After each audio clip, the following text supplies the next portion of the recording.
Hi.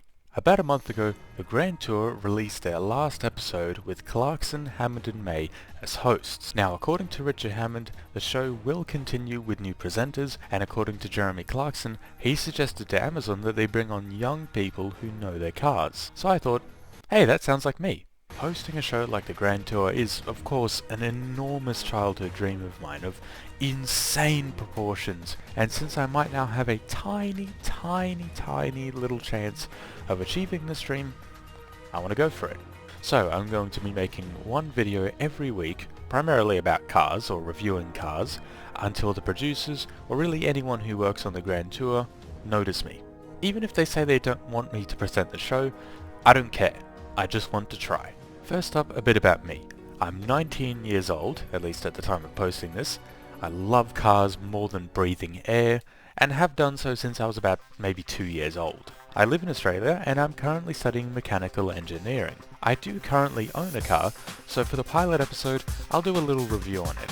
Let's go check it out.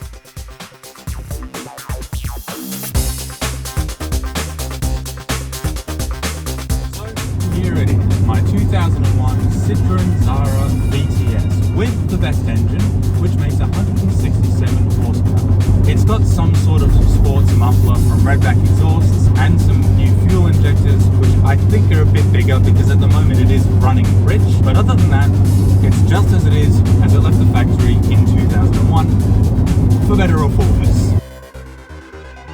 The engine is brilliant. It's a 2-litre 16 valve, that's pretty normal, but it's a square design, which means that the bore and stroke are the same measurements. That means it's very good at revving, and that makes it a very fun engine. It thrives in the higher RPM.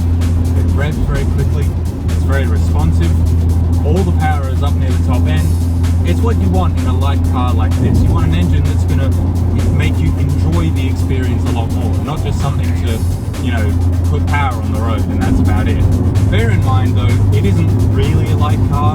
It's about 1,220 kilos, so it's still lighter than a lot of modern cars, but for back in the day, I can imagine it wasn't exactly considered a lightweight in its class. The suspension is a very interesting story. It doesn't really feel like there's much body roll, and yet you can feel all of the elevation changes through the chassis. It doesn't feel stiff. It absorbs bumps quite well as well. Now that tells me the shock absorbers are quite soft and that they're not doing a whole lot, but it makes for a very engaging experience. It makes you feel like you're part of the car and that the suspension is telling you what's going on with the road underneath. It's especially engaging when you look at the steering.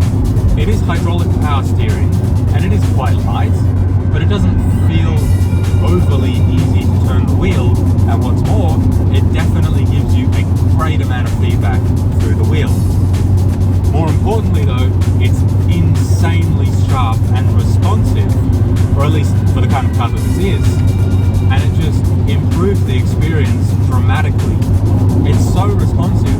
I'm putting in about 20 degrees of steering angle. If that car just points off in that direction, it's amazing. The brakes as well, they're not too bad. They're not crazy, but they're enough to keep you safe, even if you're being a little bit of a dingus like me. But how fast is it? Well, we're going to pull up to a junction and we're going to do a little pull to find out.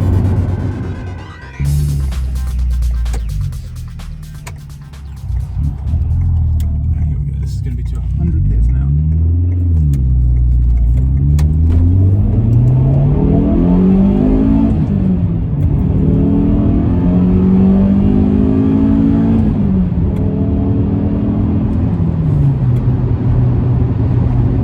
Certainly wasn't fast, but it was very fun, and that's all I really care about. Now for the most important question: do I actually like this car?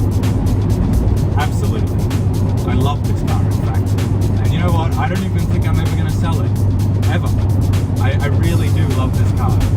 However, there is one major gripe that I have with this car, and it's how hard parts are to find in Australia.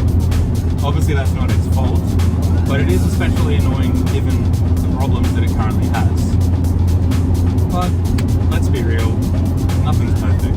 That's just the way life is. So I think I'm definitely very, very much happy with it, even with that. So there you have it. One video every week until the Grand Tour notices me. If you're sitting there watching this and you've got a minute, I would immensely appreciate it if you could go and show this video to as many people as you can. I want to see this go around the world. That would be honestly incredible. As I said, even if the Grand Tour say no, I don't care. I would have at least been noticed by them, and that is my ultimate goal with this series. So, thank you for watching. Be sure to tune in for the future episodes, and I'll see you later.